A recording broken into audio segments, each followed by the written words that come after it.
Welcome to intellectuals Avenue. आज हम grammar के सिलसिले के लेक्चर नंबर 20 में तमाम टेंसेस को एक मरतबा रिवाइज़ करेंगे। प्रीवियस लेक्चर में हम अपने इन टेंसेस को कंप्लीट कर चुके हैं। इन तमाम टेंसेस को डिटेल में समझने के लिए इसी चैनल यानी इंटेलेक्चुअल्स एवेन्यू पर ग्रामर या टेंसेस की प्लेलिस्ट को विज़िट करें। इन दोनों प्लेलिस्ट्स का लिंक नीचे डिस्क्रिप्शन बॉक्स में मौजूद है।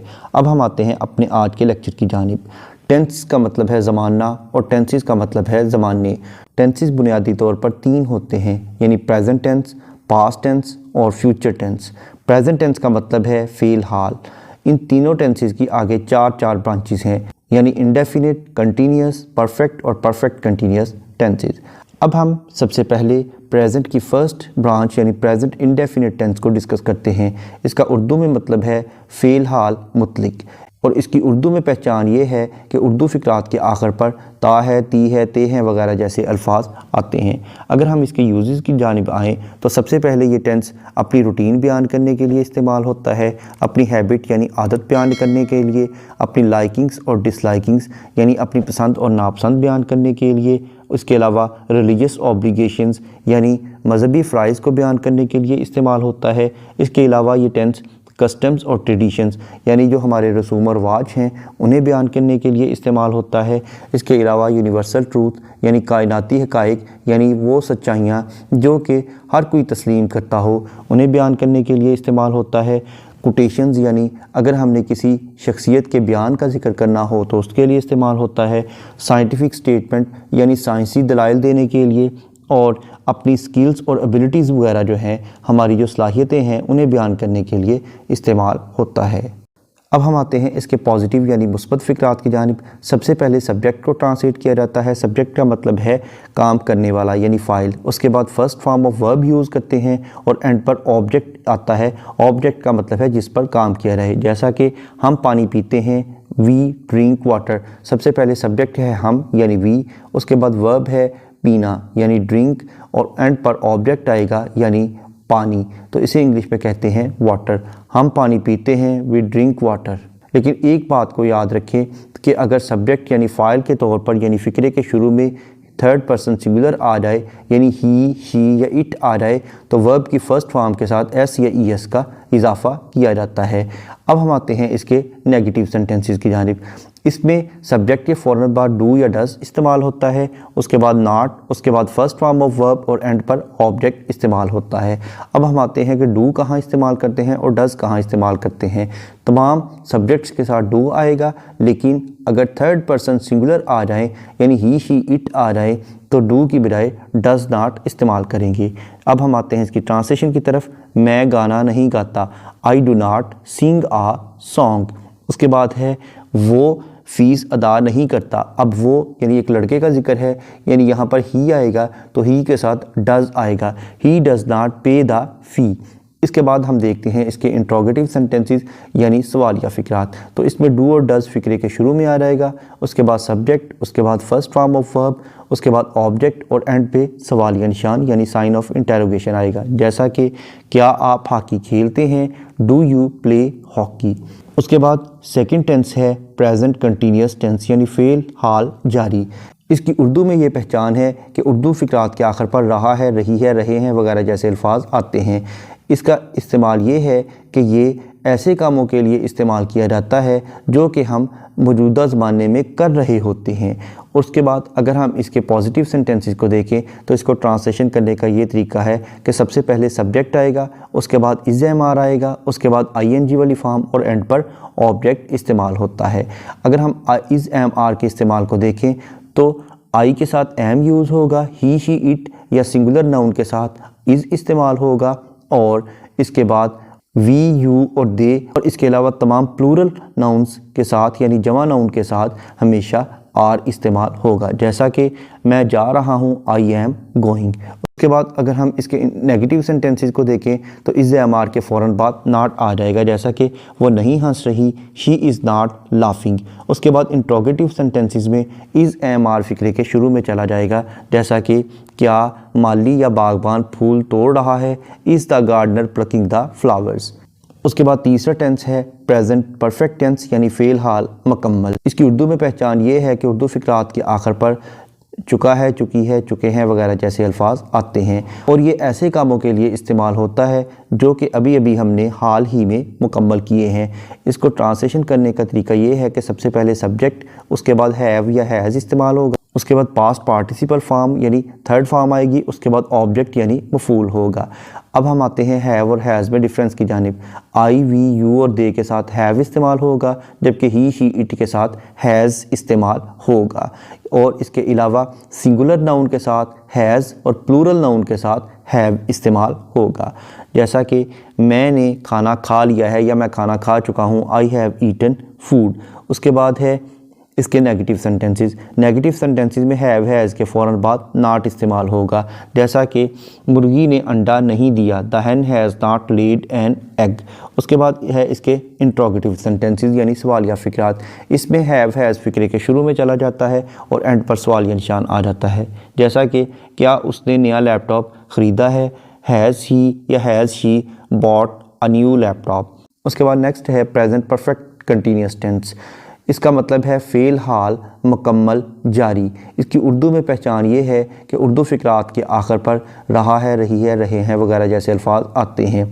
यानी प्रेजेंट कंटिन्यूस की भी यही अलामत थी, लेकिन फ़र्क ये है कि प्रेजेंट कंटिन्यूस में बग़ैर वक्त बताए काम का जिक्र किया जाता है, लेकिन प्रेजेंट परफेक्ट कंटिन्यूस में बाकायदा वक्त भी बता दिया जाता है। यानी जैसा कि अगर हम कहें कि मैं लिख रहा हूँ तो ये प्रेजेंट कंटिन्यूस टेंस है, और अगर हम कहें कि मैं 1 घंटे से लिख रहा हूँ तो ये प्रेजेंट परफेक्ट कंटिन्यूस टेंस है। इसे ट्रांसलेशन करने का फार्मूला ये है कि सबसे पहले सब्जेक्ट, उसके बाद हैव हैज़, उसके बाद बीन, उसके बाद प्रेजेंट पार्टिसिपल फॉर्म यानी आईएनजी वाली फॉर्म आएगी, उसके बाद ऑब्जेक्ट, ऑब्जेक्ट के बाद सिंस या फार आएगा और एंड पर टाइम बता दिया जाएगा। अब हम आते हैं सिंस और फार में डिफरेंस की जानिब। अगर तो जितनी भी वक्त की इकाइयाँ हैं यानी सेकंड, मिनट, घंटा, दिन, हफ्ता, साल, महीना और सदी वगैरह, अगर तो इनकी तादाद बता दी जाए तो फ़ार इस्तेमाल होता है। इसके अलावा अगर ये लफ्ज़ कहा जाए कि लंबे अरसे से यानी लॉन्ग टाइम, तो उसके साथ भी फ़ार इस्तेमाल होगा। लेकिन अगर इन तमाम वक्त की इकाइयों की तादाद की बजाय इनका नाम बता दिया जाए तो वहाँ पर सिंस इस्तेमाल होगा। यानी अगर किसी दिन का नाम बता दिया जाए यानी मंडे, संडे वगैरह, या किसी महीने का नाम बता दिया जाए यानी मार्च, अप्रैल वगैरह, या किसी सन या साल का नाम बता दिया जाए यानी 1980 से 2019 से वगैरह, तो यहाँ पर सिंस आएगा। इसके अलावा मॉर्निंग, इवनिंग और नून के साथ भी सिंस ही इस्तेमाल होगा। यानी जैसा कि सुबह से बूंदाबारी हो रही है या जारी है, it has been drizzling since morning. उसके बाद इसके नेगेटिव सेंटेंसेस में हैव हैज़ के फ़ौरन बाद नॉट इस्तेमाल होता है। जैसा कि दोपहर से बच्चे शोर नहीं कर रहे, the children have not been making a noise since noon. उसके बाद इंट्रोगेटिव सेंटेंसेस में हैव हैज़ फ़िक्रे के शुरू में चला जाता है और फ़िक्रे के एंड पर सवालिया निशान यानी साइन ऑफ इंटेरोगेशन आ जाता है। जैसा कि क्या ये कंपनी पिछली 2 दिहाइयों से मशीन बना रही है, यानी दहाई का मतलब है 10 साल। Has this company been manufacturing machines for the last 2 decades. Next है पास्ट इंडेफिनिट टेंस। इसका मतलब है फ़ेल माजी मुतलिक, और इसकी उर्दू में पहचान ये है कि उर्दू फ़िक्रात के आखिर पर था, थी, थे वगैरह जैसे अल्फाज आते हैं, और ये उन कामों के लिए इस्तेमाल होता है जो कि हमने माजी में किसी भी वक्त मुकम्मल किए थे। यानी वो काम जो हमने बहुत पहले किए थे उनके लिए पास्ट इंडेफिनिट इस्तेमाल करेंगे, और जो काम अभी अभी हमने मुकम्मल किए हैं और जिनके असरात भी अभी तक बाकी हैं उनके लिए प्रेजेंट परफेक्ट टेंस इस्तेमाल करेंगे। इसके अलावा जो काम हमने आज के दिन में मुकम्मल किए हैं उनके लिए प्रेजेंट परफेक्ट इस्तेमाल होगा, और वो काम जो हमने गुजरे हुए कल या इससे पहले मुकम्मल किए थे उनके लिए पास्ट इंडेफिनिट टेंस इस्तेमाल होगा। अब हम आते हैं इसके फार्मूला की तरफ। इसे ट्रांसलेशन करने के लिए सबसे पहले सब्जेक्ट, उसके बाद सेकंड फॉर्म ऑफ वर्ब और एंड पर ऑब्जेक्ट इस्तेमाल होगा। जैसा कि उसने अपनी माँ को ख़त लिखा था, he wrote a letter to his mother. उसके बाद नेगेटिव सेंटेंसेस में डिड के फ़ौरन बाद नॉट इस्तेमाल करते हैं। जैसा कि उसने अपने बेटे को झूठ बोलने की सज़ा नहीं दी थी, she did not punish her son for telling a lie. उसके बाद इंट्रोगेटिव सेंटेंसेस में डिड फ़िक्रे के शुरू में आ जाता है और फ़िक्रे के एंड पर क्वेश्चन मार्क या सवालिया निशान आता है। जैसा कि क्या कुत्ते अजनबियों पर भौंकते थे, did the dogs bark at the strangers. Next है पास्ट कंटिन्यूस टेंस। इसका मतलब है फ़ेल माजी जारी। इसकी उर्दू में पहचान ये है कि उर्दू फ़िक़रात के आखिर पर रहा था, रही थी और रहे थे वगैरह जैसे अल्फाज आते हैं। और इसका इस्तेमाल ये है कि माजी में जो काम हम किसी ख़ास वक्त में कर रहे थे उनके लिए पास्ट कंटिन्यूस टेंस इस्तेमाल होता है। और इसका इंग्लिश में ट्रांसलेशन करने का फार्मूला ये है कि सबसे पहले सब्जेक्ट यानी फ़ाइल, उसके बाद वाज वर, उसके बाद ING वाली फॉर्म और एंड पर ऑब्जेक्ट इस्तेमाल होता है। वाज और वर्ब में फ़र्क ये है कि आई, ही, शी, इट के साथ वाज इस्तेमाल होगा और सिंगुलर नाउन यानी वाहद नाउन के साथ वाज इस्तेमाल होगा, जबकि वी, यू और दे के साथ और इसके अलावा प्लूरल नाउन्स के साथ वर इस्तेमाल होगा। जैसा कि मैं शाम को चाय पी रहा था, I was taking tea in the evening. Negative sentences में वॉज वर के फ़ौरन बाद नॉट इस्तेमाल होता है, जैसा कि बावर्ची आटा नहीं गूंद रहा था, the cook was not kneading the dough. उसके बाद है इंट्रोगेटिव सेंटेंसेस, इनमें वॉज वर फ़िक्रे के शुरू में आ जाता है और एंड पर साइन ऑफ इंटेरोगेशन या सवालिया निशान इस्तेमाल होता है, जैसा कि क्या बंदर सर्कस में नाच रहा था, was the monkey dancing in the circus. Next है पास्ट परफेक्ट टेंस यानी फ़ेल माजी मुकम्मल। इस टेंस की उर्दू में पहचान है कि उर्दू फ़िक़रात के आखिर पर चुका था, चुकी थी, चुके थे वगैरह जैसे अल्फाज आते हैं और इसका यही इस्तेमाल है कि माजी में जो काम हम मुकम्मल कर चुके थे उनके लिए पास्ट परफेक्ट टेंस इस्तेमाल होता है। यानी अगर माजी में हमने किसी एक काम का जिक्र किया ना हो तो उसके लिए पास्ट डेफिनेट इस्तेमाल होगा, और अगर दो कामों का जिक्र करना हो तो उसके लिए पास्ट परफेक्ट टेंस इस्तेमाल होगा। या इसके अलावा अगर फ़िक्रे में ऑलरेडी यानी पहले से ही ये लफ्ज़ आ जाए तो तब भी हम पास्ट परफेक्ट टेंस ही इस्तेमाल करेंगे। इसका फार्मूला ये है कि सबसे पहले सब्जेक्ट, उसके बाद हैड यानी हेल्पिंग वर्ब के तौर पर हैड इस्तेमाल होगा, उसके बाद past participle form of verb यानी थर्ड फॉर्म ऑफ वर्ब आएगी, उसके बाद ऑब्जेक्ट और फ़िक्रे का दूसरा हिस्सा पास्ट इंडेफिनिट टेंस में करेंगे, जैसा कि वो स्कूल गया था या वो स्कूल जा चुका था, he had gone to school. लेकिन बुनियादी तौर पर यह सेंटेंस गलत है क्योंकि इसमें सिर्फ एक काम का जिक्र किया गया है, तो ये तो पास्ट इंडेफिनिट में भी हो सकता था यानी ही वेंट टू स्कूल। लेकिन पास्ट परफेक्ट टेंस ऐसे कामों के लिए इस्तेमाल होता है जिनमें हमने दो कामों का जिक्र करना हो, जैसा कि उसने सूरज गुरूब होने से पहले दूध को उबाल लिया था, she had boiled the milk before the sun set.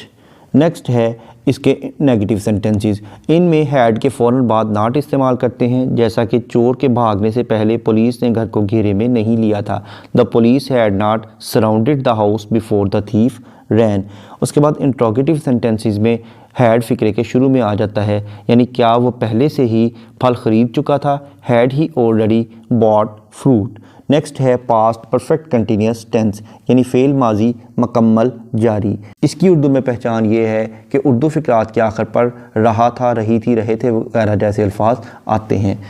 और पास्ट कंटिन्यूस और पास्ट परफेक्ट कंटिन्यूस में यही फ़र्क है कि अगर हमने किसी काम के जारी होने का जिक्र किया हो तो उसके लिए पास्ट कंटिन्यूस आएगा, लेकिन अगर साथ टाइम भी बता दिया जाए तो फिर पास्ट परफेक्ट कंटिन्यूस टेंस इस्तेमाल होगा। यानी अगर कहा जाए कि मैं खेल रहा था तो ये पास्ट कंटिन्यूस टेंस है, लेकिन अगर हम कहें कि मैं 1 घंटे से खेल रहा था तो ये पास्ट परफेक्ट कंटिन्यूस टेंस होगा।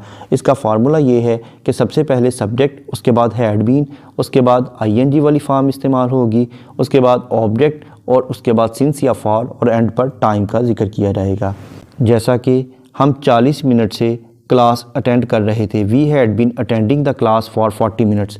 उसके बाद नेगेटिव सेंटेंसेस में हैड के फ़ौरन बाद नॉट इस्तेमाल करते हैं, जैसा कि बागबान 1 हफ्ते से पौधों को पानी नहीं दे रहा था, the gardener had not been watering the plants for a week.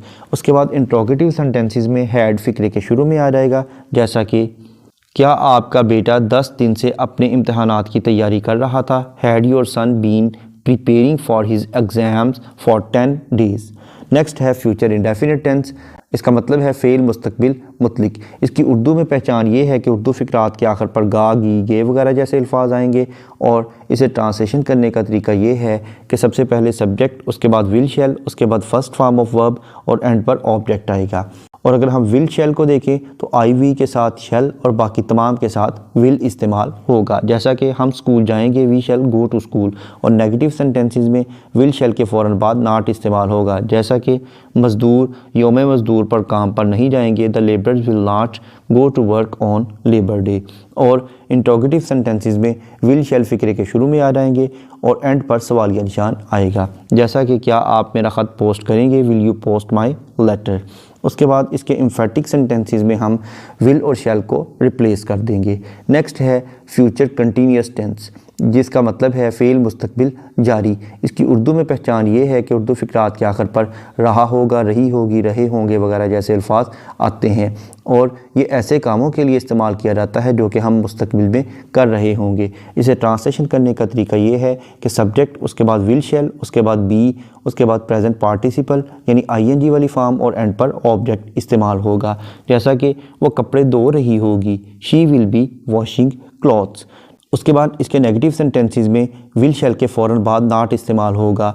जैसा कि बच्चा नहीं रो रहा होगा, the child will not be weeping. उसके बाद इंट्रोगेटिव सेंटेंसेस में विल शेल फ़िक्रे के शुरू में आ जाएगा और एंड पर सवालिया निशान आएगा। जैसा कि क्या उस्ताद लड़कों को सजा दे रहा होगा, will the teacher be punishing the boys. उसके बाद नेक्स्ट है फ्यूचर परफेक्ट टेंस। इसका मतलब है फ़ेल मुस्तकबिल मुकम्मल। इसकी उर्दू में पहचान है कि उर्दू फ़िक्रात के आखिर पर चुका होगा, चुकी होगी, चुके होंगे वगैरह जैसे अल्फाज इस्तेमाल होते हैं, और ये ऐसे कामों के लिए इस्तेमाल करते हैं जो कि हम मुस्तकबिल में आने वाले ज़माने में मुकम्मल कर चुके हैं होंगे। और इसका ट्रांसलेशन करने का तरीका ये है कि सबसे पहले सब्जेक्ट, उसके बाद विल शेल, उसके बाद हैव, उसके बाद थर्ड फॉर्म ऑफ वर्ब, उसके बाद ऑब्जेक्ट इस्तेमाल होगा, और फ़िक्रे का दूसरा हिस्सा प्रेजेंट इंडेफिनिट टेंस में ट्रांसलेट करेंगे। जैसा कि हमारे घर पहुंचने से पहले सूरज गुरूब हो चुका होगा, the sun will have set before we reach home. उसके बाद नेगेटिव सेंटेंसेस में विल शेल के फ़ौरन बाद नॉट आएगा। जैसा कि आपके खाना तैयार करने से पहले हमने गुस्ल नहीं किया होगा, we shall not have taken bath before you prepare meal. उसके बाद इंट्रोगेटिव सेंटेंसेस में विल शेल फ़िक्रे के शुरू में आ जाता है। जैसा कि क्या डॉक्टर के आने पर वो होश में आई होगी, will she have come into senses when the doctor arrives. Next है फ्यूचर परफेक्ट कंटिन्यूस टेंस, यानी फ़ेल मुस्तकबिल मुकम्मल जारी।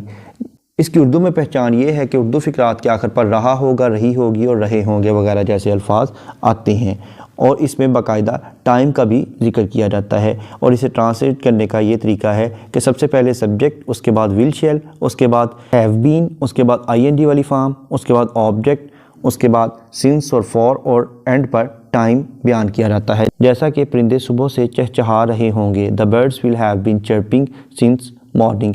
नेगेटिव सेंटेंसेस में विल शेल के फ़ौरन बाद नॉट आ जाता है। जैसा कि तलबा 2 हफ्तों से क्लास में हाज़िर नहीं हो रहे होंगे, the students will not have been attending the class for 2 weeks. और इंट्रोगेटिव सेंटेंसेस में विल शेल फ़िक्रे के शुरू में आ जाता है। जैसा कि क्या आप 4 घंटे से कमरे को पेंट कर रहे होंगे, will you have been painting the room for 4 hours. यहाँ पर हमारे टेंसेस की रिवीजन कंप्लीट हो गई। नेक्स्ट लेक्चर में हम एक्टिव वॉइस को पैसिव वॉइस में कन्वर्ट करने का तरीका सीखेंगे। यहाँ पर यह लेक्चर कंप्लीट हुआ। इन तमाम लेक्चर्स को डिटेल में समझने के लिए इसी चैनल यानी इंटेलेक्चुअल्स एवेन्यू पर टेंसेस या ग्रामर की प्लेलिस्ट को विज़िट करें।